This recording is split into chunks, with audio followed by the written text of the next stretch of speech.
Good evening. This is Adam Shorn and Jen Harris with the Los Angeles Times, and we've been following what's going on the red carpet all afternoon, and we're going to give you a little bit of rundown about who was wearing what and what some of the trends were, and that's going to take you into Kenneth Turan and Robin Abkarian, who will talk about what's going on inside the theater. So, the big takeaway with the trends. Yes, the trends. Well, first of all, I'm sorry, the first thing we need to talk about is Jennifer Lawrence. Yes. Who's going to be poof or no poof? And it was no poof. It was no poof. No poof. So she's wearing a beautiful red dress. She actually already fell down on the red carpet. Yeah, she fell down before on her way in. We noticed that. We don't know who the designer is. We think it's probably going to be Dior. Yes. But she did trim down on the poof, and that was what our fashion critic, Booth Moore, had pleaded with her to do. So. Yeah. And the second big thing was Pharrell was going to be hat or no hat. You know, he made waves with this. So we have our own hat at the course, Grammys. to show. You know, it was going to bring maybe not this hat, but something similar. Yes. He didn't, but he did set the bar again with. He had shorts. Shorts. Lanvin shorts. Lanvin shorts, and they were trying to figure out, are they going to call it a short tux, a shucks? A shucks. Or that's a new hashtag on Twitter now, shucks. Booth weighed in from Paris and said the Bermuda tux. Yes. And he could pull it off. He did. He always has a little swagger. He always has his own style. He brings it to things. So it worked. It definitely worked. Yeah. I think that worked. And then one of the big trends on the women's side? Kind of calling it safe, plain. Yeah. We're talking about what, champagne? We had a lot of champagne nude Yep. colors. Well, they were embellished, though, to a point, but everything was kind of that same color Yeah, spectrum. it was a sort of nude champagne sort of thing. There was a Kate Blanchett in a Giorgio Armani gown. She said that was very heavy, it was very embellished. But she happened to come right on the heels of Sally Hawkins and then Sarah Paulson, and they all looked very, very similar. Sally Hawkins had that long sleeve gown, too. Yeah, yeah. Kind of conservative. That was the big trend on the women's side, and I personally don't think it was as flattering as it could be. No, we also had the two Kristens. Oh, yes. Kristin Chenoweth and Kristen Bell also had two of those gowns. Kristin Chenoweth, they were both in Cavalli. Both Cavalli, the two Kristens and the two Cavallis. Yes, Kristin Chenoweth had that. It kind of looked like a suit of armor. Yeah, like they a Roman both kind of armor. had the same shape to it too. So I mean, wasn't too impressed. Yeah. But the men, on the other hand, their major trend, and they brought it. It was the white. Yes. The white tuxedo jacket. Yeah, starting with Ryan Seacrest. Who is almost always in Burberry, and he actually switched it up. Instead of a traditional tuxedo, went with a white shawl collar tuxedo jacket. Yes, I but think, still in Burberry. And I think it worked.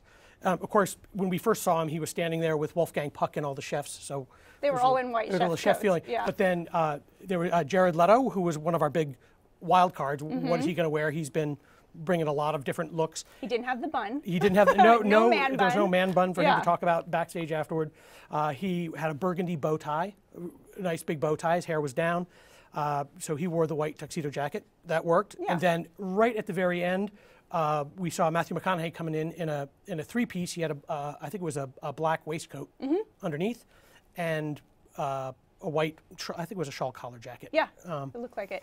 And so I thought they really brought it. So that was the trend on that side. And there was also some standouts on the women's side. Lupita Nyong'o. Yes.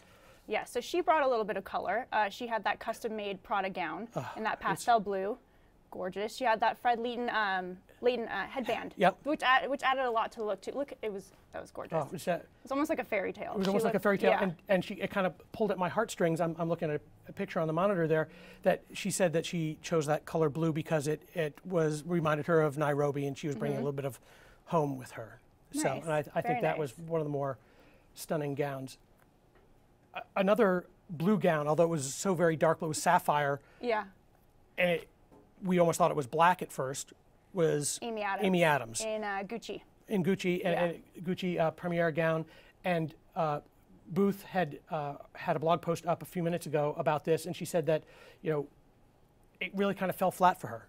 There's not a lot going on. It's a very sleek, dark gown. It was supposed to have been reminiscent of a tuxedo, which I don't think we would have known unless we read the release seen about the press release. That there was some the fold down at the bodice is kind of reminiscent of maybe the wings on a tuxedo collar, and there's a subtle little train. But yeah, I would not have looked at that and said tuxedo inspired in any way. And Booth had said that she really had been kind of mining a little bit of her American hustle style all the way through the award season, and there was like, yeah, there's no cleavage, and there's no, you know, and when she was at the Costume Designers Guild Awards last weekend, she was wearing a beautiful green dress with floral embellishments on the shoulders, and it was designed for her by a costume designer who's also the godmother of her daughter, I think, and that was kind of adventurous, and this was not adventurous at all. Well, she's kind of a wild card. She doesn't really pick one designer over another, but yeah.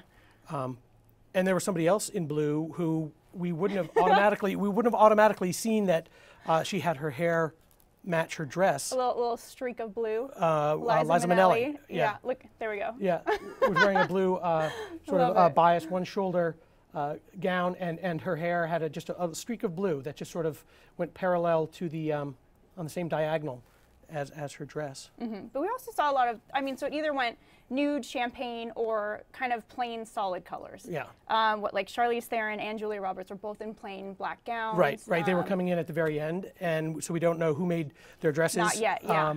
But they were. Yeah. It either went the very plain, dark colors. The women who weren't wearing the nude and champagne were pretty much, except for Lupita, I think, were pretty much all in. Now I'm trying to think back, all in the same sort of dark. Color scheme. Dark green, dark blue, black. Viola Davis had a Escada gown that was emerald green. In emerald green. Yeah. So there were a little bit of the jewels, but yeah, all dark. And then Lupita in the light one, and then the men were all in the white. With the standout men were in the white tuxedo. I think Kevin Spacey, he was also wearing Burberry. Yes, he was also wearing Burberry. He had like a two-tone lapel. It was blue. See, I think it was was it a peak lapel, did I say? I think it was, yeah.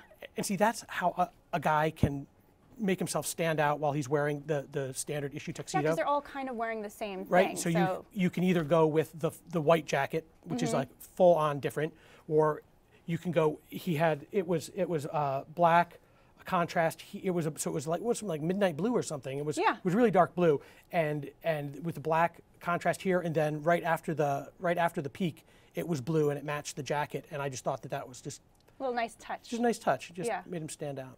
So yeah, and that was good. So who else have we forgotten to mention? Anyone? Let's see. Did you see Bette Midler? Oh, you know, Bette Midler came in at the end. Did she say that? Was that? She was wearing Reem Acra. Reem Acra. Yeah, and so it was a white gown. It had a little like red embroidery over it. I thought it was nice for her. Yeah, she's performing tonight, and she also didn't mind putting up. They put up a picture of her in something that she'd worn a couple of years ago, and and so it was far improvement on that. She tweeted it, so you guys go to Twitter to find this. She brought a little bit of color. It was red. On a white background. It was kind of reminiscent of roses. So yeah. So I mean, some people are breaking out a little bit, but not too much. Okay. So that's pretty much that's the first little blush at what we're doing. Yeah. First look at the red carpet. And so now from here. From here, you guys will definitely want to stay tuned. Columnist Robin Abkarian and our film critic Kenneth Turan are going to be coming up next, doing commentary during the show, kind of taking you guys inside, letting you know what's happening then. So stay tuned.